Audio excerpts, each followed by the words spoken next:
Investors, मैं आपका investor awareness coach Rupesh Jaitley. ITC limited और आईटीसी होटल्स का डीमर्जर पे ये फॉलोअप वीडियो है हमारा। पहले भी हमने आईटीसी लिमिटेड और होटल्स का जो डीमर्जर था उसके बारे में आप लोग को अवगत कराया था। अभी नई जानकारियों के अनुसार, नई अपडेट के अनुसार 3 जनवरी को जो क्लोजिंग हुई और 6 जनवरी को जो उन्होंने एक प्राइस डिस्कवरी विंडो रखा मॉर्निंग में, उसके हिसाब से प्राइस जो क्लोजिंग थी वो आईटीसी की 442 रुपीज रही क्लोजिंग, जो कि करीब 30 से 40 रुपए कम हो गई थी जो अपना उसका क्लोजिंग प्राइस था 2 जनवरी का मान लें। तो अभी प्राइस डिस्कवरी के हिसाब से आईटीसी और उसमें वो हो गया, रिकॉर्ड डेट उन्होंने रखी थी 6 जनवरी, जिसमें उस तारीख में जिस लोगों के पास आईटीसी लिमिटेड थे उनको आईटीसी होटल्स के शेयर मिलेंगे। 100 पे 10 मिलेंगे। सीधे सीधे ऐसे मान लीजिए 1:10 का रेशियो है कि अगर आपके पास 100 आईटीसी था तो आपको 10 आईटीसी होटल मिलेगा।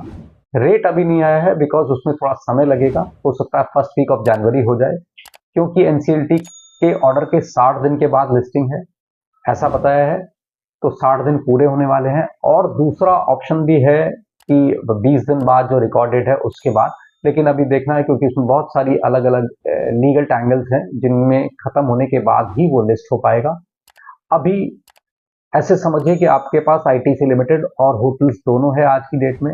लिस्टिंग के बाद जो पैसिव फंड्स हैं उनको उसमें से निकलना पड़ेगा, क्योंकि वो आईटीसी लिमिटेड होटल्स जो है वो इन लार्ज कैप इंडेक्स का पार्ट नहीं रहेगा। निफ्टी 50 से और सेंसेक्स से उसको बाहर होना पड़ेगा। तो पैसिव फंड्स करीब करीब 1500 करोड़ रुपए के आसपास की सेलिंग करेंगे। पिछले अनुभव से जियो फाइनेंस और रिलायंस का जो डीमर्जर हुआ था उसमें इस तरह का अनुभव रहा कि पहले 3 दिन तक कोशिश करी उन लोगों ने सेलिंग करने की, क्योंकि अलाउड नहीं था, एक भी दिन का मैंडेट नहीं है लार्ज कैप फंड्स में, तो वहां से उनको निकलने में मौका तलाशना पड़ा। और पहले 3 दिन या 4 दिन लगातार सर्किट लगा रहा डाउनसाइड का, बिकॉज उन्होंने सेलिंग की थी। इसमें भी ऐसी चीज हो सकती है, लेकिन थोड़ा सा समय लगेगा इसको समझने में। ये चीज समझने के लिए आपको पिछले जियो फाइनेंस, खास करके जियो सिक्योरिटीज और रिलायंस इंडस्ट्रीज के डीमर्जर को देखना पड़ेगा, तब ये आपको समझ में आएगा। आईटीसी लिमिटेड और आईटीसी होटल, इन दोनों में यह है कि आईटीसी लार्ज कैप इंडेक्स का पार्ट बना रहेगा, लेकिन आईटीसी होटल नहीं रह सकता लार्ज कैप का पार्ट, तो वो बाहर रहेगा इंडेक्स से।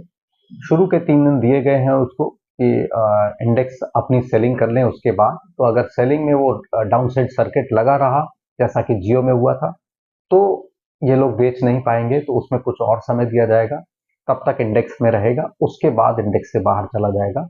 लेकिन हाँ, इसके लिए अभी बोला है कि एमएससीआई इंडेक्स में इसको आईटीसी होटल्स को रखेंगे, लेकिन उसका भी एक कंडीशन है कि अगर 20 दिन जो रिकॉर्ड डेट थी उसके 20 दिन के अंदर अगर लिस्ट नहीं होता है शेयर आईटीसी होटल्स, तो उसको एमएससीआई से बाहर रखना पड़ेगा, उस इंडेक्स में भी इसको जगह नहीं मिलेगी। तो आने पे लिस्टिंग पे ये सारी कंडीशंस हैं कि लिस्टिंग के बाद क्या होता है, क्या रेट आएगा। एक्सपेक्टेड बहुत लोगों के अलग अलग एक्सपेक्टेशन है कि ये रेट होगा, वो रेट होगा। कुछ लोगों ने 125 से 150 रुपए के आसपास का रेट कोट किया है कि हो सकता हो। कुछ लोग अंदाजा लगा रहे हैं कि 480 में से अगर हम 10% कम करेंगे तो 50 रुपए रेट हो सकता है, 40 तक हो सकता है।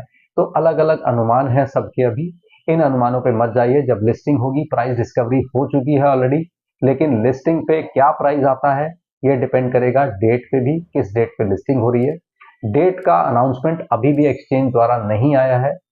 जैसे ही डेट का अनाउंसमेंट आएगा हम लोग भी आपको उसको प्रॉपरली इन्फॉर्म करेंगे। तो अभी आईटीसी लिमिटेड और होटल्स में अपनी हिस्सेदारी एज इट इज बनाए रहें।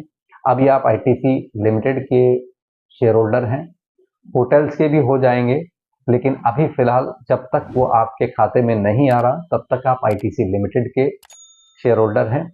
अभी आपके अकाउंट में वो आईटीसी लिमिटेड ए के नाम से आ रहा है, लेकिन जैसे ही आईटीसी होटल आपके अकाउंट में आ जाएगा तब दोनों अलग अलग आइडेंटिटी दिखाई देंगी।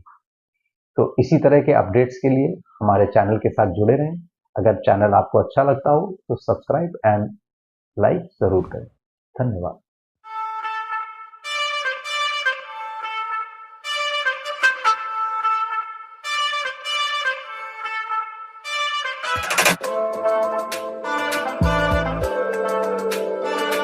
Thank you.